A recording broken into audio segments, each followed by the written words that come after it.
ઉપલેટા શહેરમાં ક્રિષ્ના ગ્રુપ દ્વારા ગણેશજીની સ્થાપના કરવામાં આવેલ, તેમાં દરરોજ જુદા જુદા મહાનુભાવોના હસ્તે મહાઆરતી કરવામાં આવેલ। હિન્દુ ધર્મમાં ભગવાન ગણપતિની સૌથી પહેલાં પૂજા કરવામાં આવે છે અને તેમની પૂજા કર્યા પછી જ કોઈપણ કાર્ય શરૂ કરવામાં આવે છે।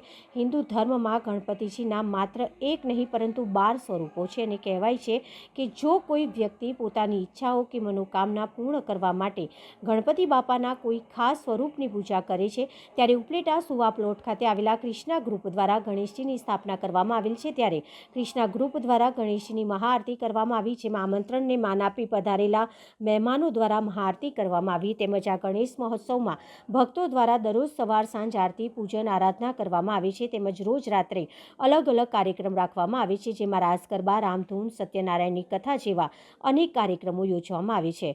તેમજ આ ક્રિષ્ના ગ્રુપ દ્વારા અનેક સેવા કરી કાર્ય કરવામાં આવે છે, જેવા કે નવરાત્રિ મહોત્સવ, જન્માષ્ટમી, રથયાત્રા મહોત્સવ, blood donation camp, Tulsi Vivah તેમજ એનિમલ હોસ્ટેલના લાભાર્થે અને કાર્ય કરવામાં આવે છે। તેમજ ક્રિષ્ના ગ્રુપના આયોજક ભાવેશભાઈ સુવા દ્વારા જણાવવામાં આવ્યું કે આ વર્ષે નવરાત્રિ મહોત્સવમાં ફક્ત મહિલા માટે ફ્રી રમવા માટેનું આયોજન કરેલ છે, જેમાં જે ફંડ થશે તે એનિમલ હોસ્ટેલના કાર્યમાં લેવામાં આવશે। નમો ગણેભ્યઃ ગણપતિભ્યશ્ચ। આજે અમારી આ વાસ્તુકલા સોસાયટી વર્તમાન 2 ની અંદર મહાગણપતિ દાદાને આજે સરસ મજાનો 56 ભોગ ધરેલો છે। આની અંદર જેટલી વસ્તુ આપણે દેખાય છે બધી દાદાને ભાવે કે નથી ખબર નથી, પરંતુ આના ઉપર આપણે આશા રાખીએ છીએ કે દરેક વસ્તુઓ છે દરેક વ્યક્તિને જાય, દરેક વ્યક્તિને આશીર્વાદ દે, પેટ ઠારી અને આપણને પૂરેપૂરા આશીર્વાદ આપી અને આપણા પર વરસે।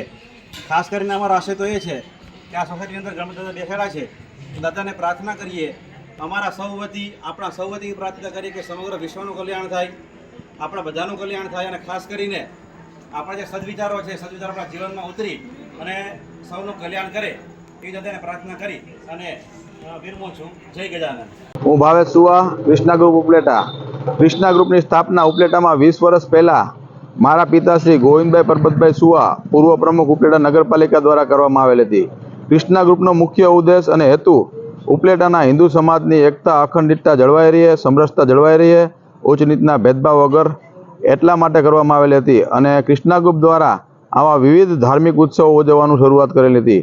ઉપલેટામાં શરૂઆતમાં 17 વર્ષ પહેલાં અહીંયા આ જ જગ્યા પર ગણેશ ઉત્સવની સ્થાપના કરવામાં આવી। 17મું વર્ષ છે અમારા ગણેશ ઉત્સવનું। તે પછી ગણેશ ઉત્સવ હોય, જન્માષ્ટમીની રથયાત્રા હોય, નવરાત્રિ હોય, જન્માષ્ટમીનો મેળો હોય, એવા વિવિધ ધાર્મિક કાર્યો અને તુલસી વિવાહ હોય જેવા વિવિધ ધાર્મિક કાર્યો ક્રિષ્ના ગ્રુપ દ્વારા કરવામાં આવે છે। અને આની અંદર પણ જે કાંઈ ફંડ ફાળો થાય છે, જે પણ સહાય મળે છે, એ તમામ રકમ ઉપલેટા નગરપાલિકા સંચાલિત એનિમલ હોસ્ટેલ કમિટીને સુપ્રત કરવામાં આવે છે। આગામી અમારે ક્રિષ્ના ગ્રુપનું આયોજન નવરાત્રિ મહોત્સવ, જે ઓનલી ફોર મહિલાઓ માટેનું છે, એમાં તમામ સ્ત્રીઓ મહિલાઓને ફ્રી એન્ટ્રી રમવાની અને એને લાખેણા ઇનામો પણ આપવામાં આવશે અને એમાં પણ જે કાંઈ રકમ ફંડ ફાળો થશે એ સંપૂર્ણ એનિમલ હોસ્ટેલને સુપ્રત કરવામાં આવશે।